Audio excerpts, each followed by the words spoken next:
Assalamualaikum warahmatullahi wabarakatuh. Perkenalkan, nama saya Rati Indastiani Pandulu dari Prodi Pendidikan Administrasi Perkantoran Universitas Negeri Surabaya. Pada kesempatan kali ini, saya akan menjelaskan tentang perkenalan dan penggunaan terkait e-modul yang sudah saya buat untuk tujuan penelitian ataupun tugas akhir yang sedang saya kerjakan.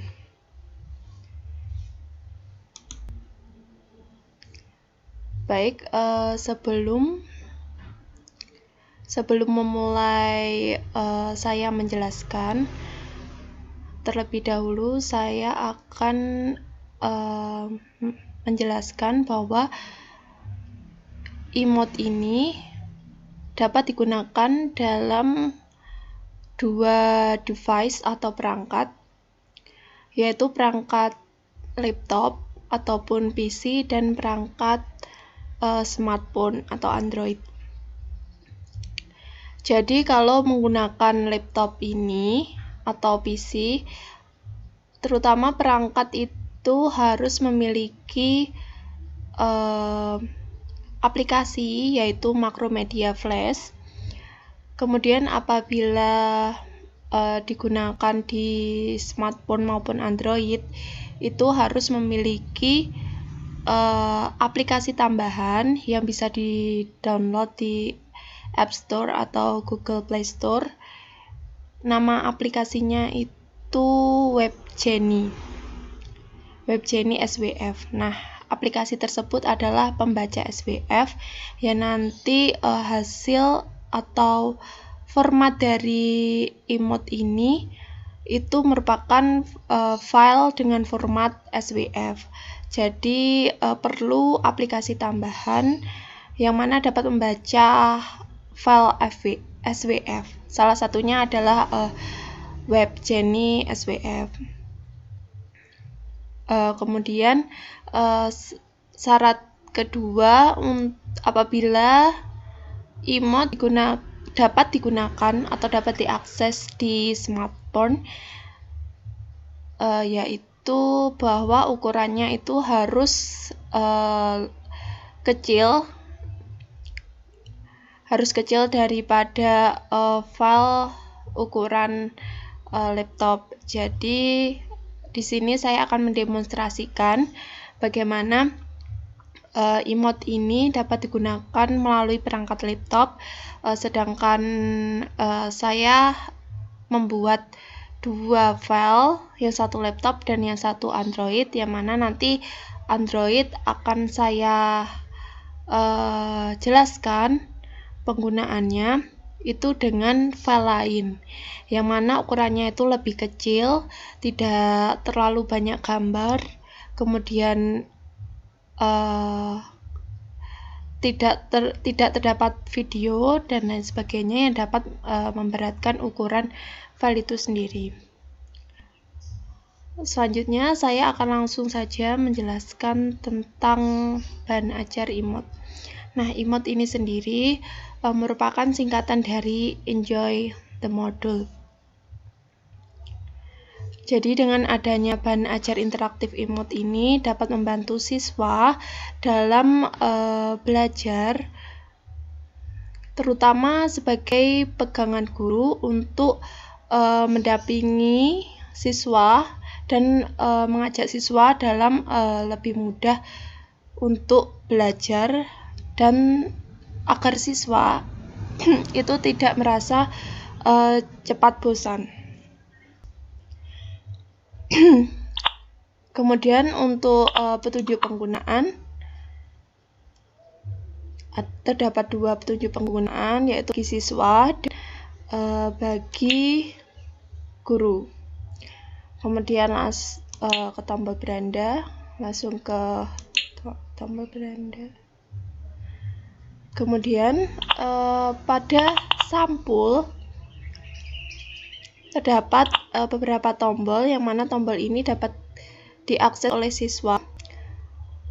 Misalnya terdapat tombol KIKD, maka siswa akan dapat melihat KI atau KD yang diajarkan oleh guru. Nah, karena saya menggunakan 2 KD, yaitu KD Halayak Humas dan Etika Kode Etik Profesi Humas, jadi saya sertakan 2 materi untuk nanti bisa dibaca oleh peserta didik. Kemudian ada IPK atau indikator pencapaian kompetensi. Nah, ini saya juga buat 2 karena KD-nya tadi 2. KIKD saya dapatkan dari silabus SMKN 2 Kediri. Kemudian ada Halayak Humas. Nah, ini sudah masuk pada materi. Kemudian ini sampul materi atau sampul bab. Kemudian di sini ada daftar isi. Dalam daftar isi terdapat subjudul yang mana dapat diakses siswa atau agar siswa mengetahui bahwa subjudul ini terdapat pada halaman sekian.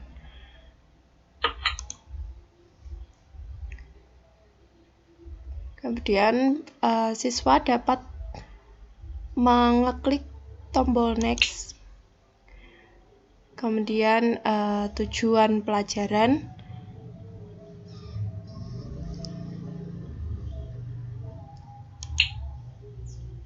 Kemudian terdapat peta konsep juga. Untuk Halayak Humas, peta konsepnya seperti ini. Ada Halayak Humas, kemudian ada organisasi profesi humas. Kemudian ada video sebagai pembuka sebelum siswa membaca materi.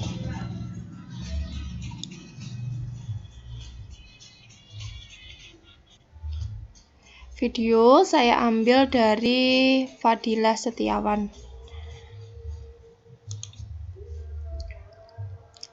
Kemudian materi pertama itu ada Halayak Humas. Kemudian ada pengertian.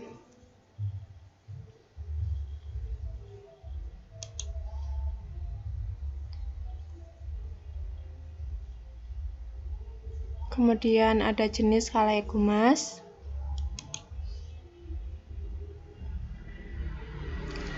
Beberapa materi dalam bab saya singkat karena untuk menyesuaikan dengan jam pelajaran siswa dan juga siswa akan lebih paham dan dapat mengambil inti-intinya saja,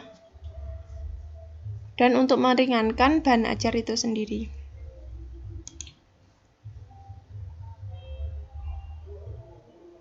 Kemudian saya juga lampirkan gambar yang mana juga terdapat sumber.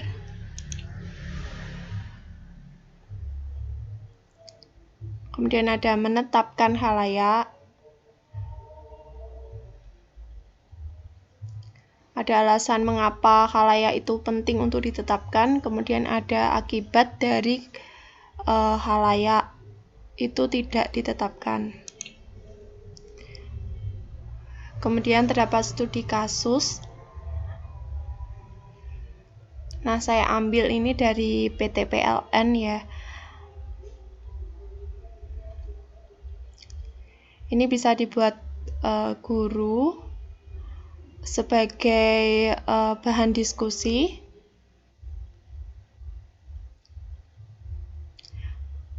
Agar siswa dapat berpikir lebih kritis.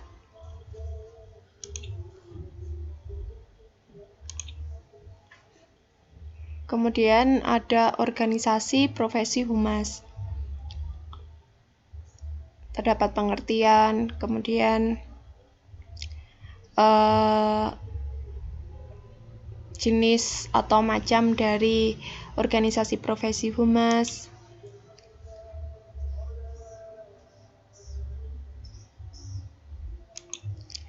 Jadi setiap organisasi profesi humas saya sertakan sedikit bacaan tentang sejarah organisasi profesi humas, kemudian saya tampilkan atau saya cantumkan link, kemudian saya cantumkan juga sebuah tombol yang mana jika siswa mengeklik ini dengan syarat harus connect internet, maka siswa akan langsung dapat mengakses halaman website yang sudah ada atau yang sudah saya buat linknya. Ini sama, saya juga terakan gambar logo dari organisasi profesi humas.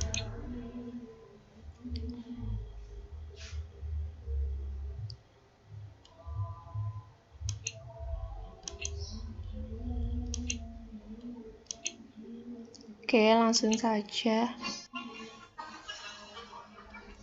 Dalam emot ini juga ditampilkan video pembelajaran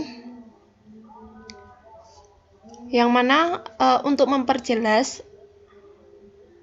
persepsi antara siswa dan guru. Saya ambil video dari sumber Haris Eka Hadiansah. Jadi setelah siswa belajar terkait materi, kemudian siswa akan muncul persepsi dari siswa. Kemudian dengan video pembelajaran ini akan membantu siswa dalam mengoreksi apakah persepsinya itu betul atau benar, sehingga antara siswa yang satu dengan siswa lain itu dapat sama dan tidak berbeda persepsinya. Selanjutnya saya juga cantumkan rangkuman dari materi yang sudah saya jelaskan di bahan ajar. Saya ambil poin-poinnya saja seperti pengertian halayak humas, kemudian alasan mengapa halayak itu ditetapkan, dan bagaimana akibatnya apabila tidak menetapkan halayak. Kemudian organisasi profesi humas itu seperti apa, dan contoh-contohnya organisasi profesi humas itu apa saja. Kemudian untuk evaluasi, untuk soal evaluasi saya sudah memberikan petunjuk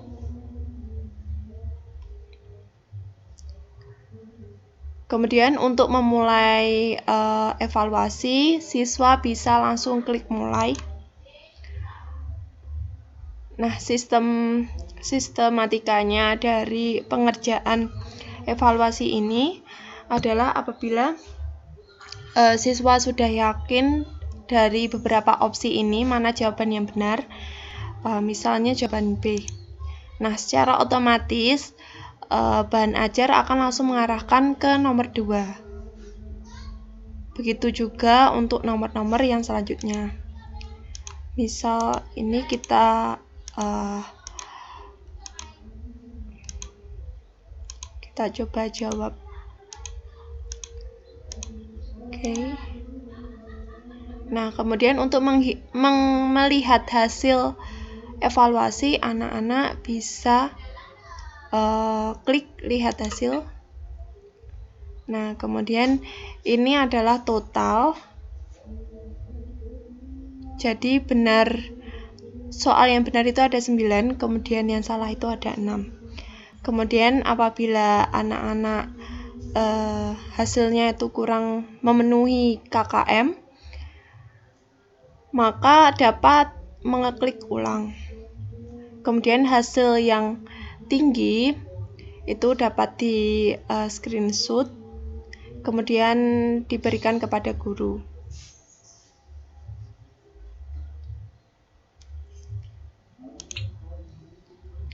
Kemudian bagian terakhir dari bab ini adalah daftar pustaka.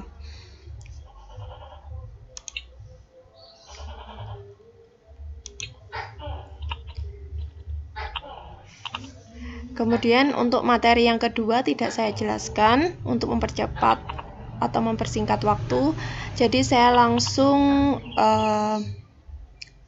menjelaskan tentang isi dari glosarium. Nah, jadi glosarium ini berisi istilah-istilah yang mungkin siswa atau anak-anak itu kurang mengerti. Seperti asosiasi, mungkin anak-anak lebih kenal atau lebih familiar dengan kumpulan atau kelompok. Nah, jadi asosiasi ini merupakan perkumpulan orang yang mempunyai kepentingan bersama. Jadi anak-anak bisa tahu istilah-istilah yang mereka kurang mengerti. Kemudian lanjut ke profil pengembang.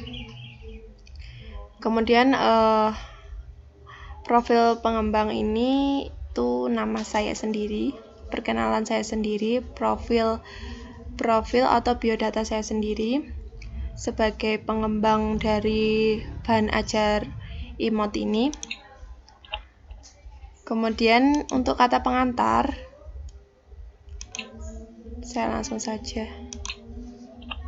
Nah, kemudian untuk yang terakhir game.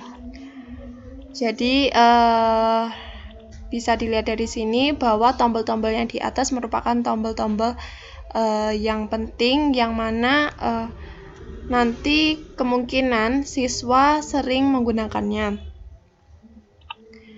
Kemudian untuk tombol profil, kata pengantar, game, kemudian ada motivasi juga. Itu merupakan tombol-tombol tambahan yang nanti bisa diakses siswa untuk sekedar mengetahui. Dan untuk game ini nanti siswa setelah mempelajari materi bisa langsung refreshing dengan memainkan game. Kemudian untuk tombol motivasi ini bisa diakses siswa untuk mengetahui kata-kata motivasi sebagai penyemangat belajar dan tokoh-tokoh dunia yang berperan di dalamnya. Seperti dari Mark Twain, orang yang tidak membaca buku tidak memiliki keunggulan dibandingkan orang yang tidak bisa membacanya. Kemudian dari Arthur Wellesley, orang bijak belajar ketika mereka bisa, kemudian orang bodoh belajar ketika mereka terpaksa. Dari B.B. King, hal yang indah tentang belajar adalah tidak ada yang bisa mengambilnya darimu.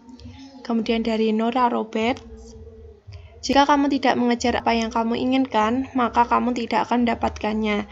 Jika kamu tidak bertanya, maka jawabannya adalah tidak. Jika kamu tidak melangkah maju, kamu akan tetap berada di tempat yang sama. Kemudian ada tokoh Abraham Lincoln. Cara terbaik untuk memprediksi masa depanmu adalah dengan menciptakannya. Kemudian dari Dr. Seuss, makin banyak yang kamu baca, makin banyak hal yang kamu ketahui. Makin banyak yang kamu pelajari, makin banyak tempat yang akan kamu tuju. Dari Carl Rogers, satu-satunya orang yang terpelajar adalah orang yang telah belajar bagaimana belajar dan berubah. Kemudian dari tokoh dunia Zig Ziglar, kamu tidak harus menjadi hebat untuk memulai, tetapi kamu harus mulai menjadi hebat. Kemudian dari atlet dunia, dari J.J. Watch, apa yang aku ingat tentang sekolah adalah kenang-kenangan yang aku buat bersama teman-teman. Kemudian dari tokoh Mahatma Gandhi, hiduplah seolah engkau mati besok, belajarlah seolah engkau hidup selamanya. Kemudian dari Tom Baudet, perbedaan antara sekolah dan kehidupan. Di sekolah Anda diberi pelajaran dan kemudian diberi ujian. Dalam hidup Anda diberi ujian yang memberi Anda pelajaran. Kemudian dari idol Korea, dari Sim Chang Min, belajar memang bukan satu-satunya tujuan hidup kita, tetapi kalau itu saja kita tidak sanggup atasi, lantas apa yang akan kita capai? Kemudian tokoh dari Prancis, Simone de Beauvoir, ubahlah hidupmu hari ini, jangan bermain-main dengan masa depanmu, lakukan sekarang, jangan menunda. Kemudian dari Henry Ford, seseorang yang berhenti belajar adalah orang yang lanjut usia, meski umurnya masih remaja. Seseorang yang tidak pernah berhenti belajar akan selamanya menjadi pemuda. Dari W.B. Yeats, pendidikan bukanlah proses mengisi wadah yang kosong. Pendidikan adalah proses menyalakan api pikiran. Kemudian apabila siswa tertarik untuk membaca kata-kata motivasi, kumpulan kata-kata motivasi dari tokoh-tokoh dunia, bisa langsung klik warna hijau ini. Kemudian untuk game saya sedikit peragakan. Jadi game ini adalah merupakan game yang sederhana. Untuk bintang ini merupakan nyawa. Kemudian untuk koin, ini merupakan koin yang berwarna orange. Ini merupakan nilai yang mana nanti kalau karakter menyentuh koin akan nilainya juga akan bertambah. Kemudian dan yang merah besar dan kecil ini merupakan bom. Jadi apabila terkena ini, karakter akan kalah dan akan mengurangi nyawa. Kemudian apabila nyawa habis, game ini akan kalah atau game over. Oke, seperti ini. Nah, game ini hanya dapat dimainkan di PC dengan menekan tombol arrow atas bawah kiri kanan. Oke, misalnya seperti itu. Emang ya terlihat mudah tapi sedikit sulit. Nah, misal seperti ini, nanti akan game over. Nah, nanti kalau siswa yang memainkannya itu sampai di tahap terakhir, akan muncul tampilan berhasil seperti itu. Untuk selanjutnya saya akan memperagakan atau menjelaskan tentang bagaimana file SWF atau bahan ajar emot dapat digunakan di perangkat Android atau memiliki perangkat laptop atau perangkat yang memadai untuk menggunakan atau membuka bahan ajar ini.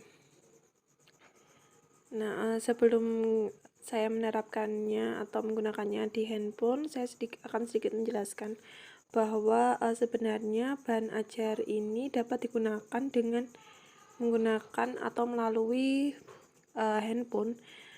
Namun terdapat dua syarat yang menurut saya itu perlu untuk diperhatikan. Yang pertama itu kita harus menginstal aplikasi tambahan.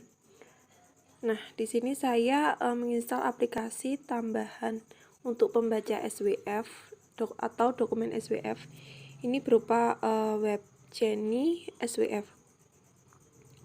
Kemudian syarat yang kedua adalah bahwa kita harus melihat apakah ukuran dari bahan ajar yang kita buat itu atau bahan ajar yang saya buat itu besar atau tidak. Nah, menurut pengalaman saya bahwa bahan ajar yang saya tampilkan melalui layar laptop tadi itu memiliki file yang besar sehingga tidak dapat diputar melalui aplikasi WebGeni SWF. Jadi dengan terpaksa harus menggunakan aplikasi laptop.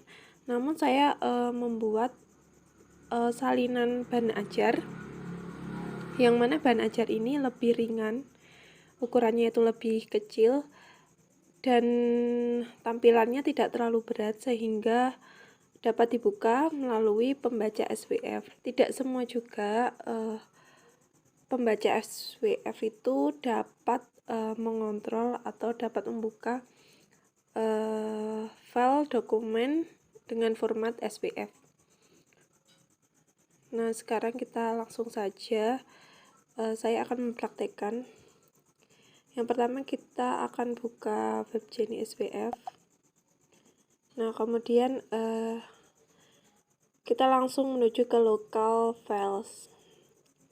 Nah, jadi dari laptop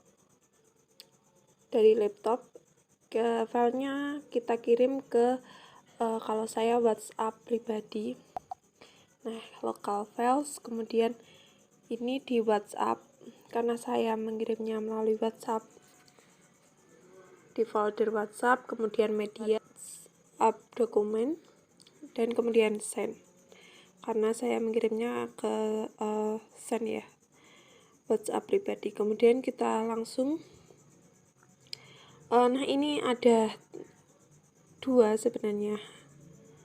Nah, ini merupakan yang BA Ratih 43 ini merupakan bahan ajar yang saya buat khusus untuk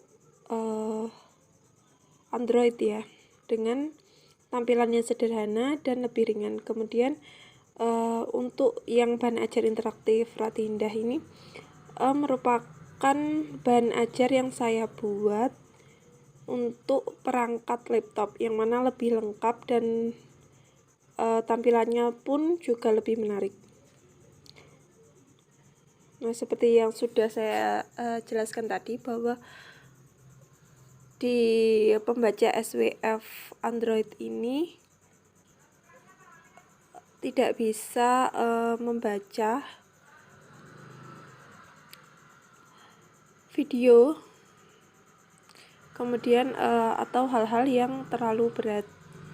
Jadi kalau tulisan itu akan lebih mudah untuk dijalankan. Kita langsung saja buka.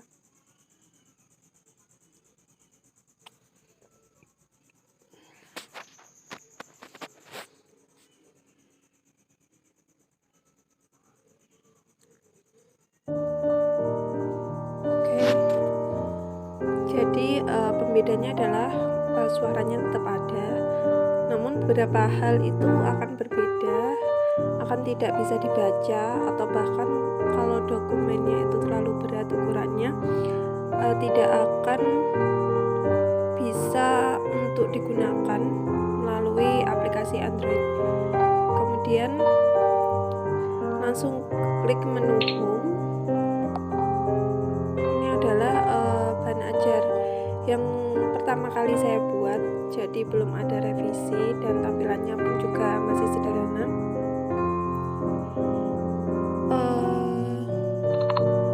Beberapa menu bisa digunakan seperti ini, profil pengembang, kemudian ke EKD,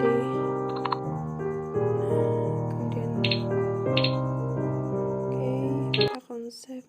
Nah, ini terdapat video branching hands, yang mana di perangkat laptop dapat digunakan, namun melalui atau di Android ini tidak bisa dibuka atau tidak bisa berjalan videonya. Kemudian ini untuk materinya.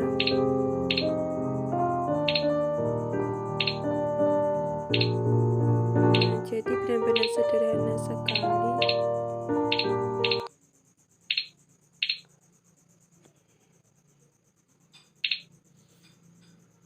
Ini juga materi sama, dan langsung game. Nah, untuk game ini memiliki sedikit kendala sehingga tidak bisa digunakan melalui Android, hanya bisa digunakan dengan menggunakan perangkat laptop maupun PC. Mungkin sekian penjelasan dari saya terkait penggunaan bagaimana cara menggunakan bahan ajar emot melalui perangkat Android.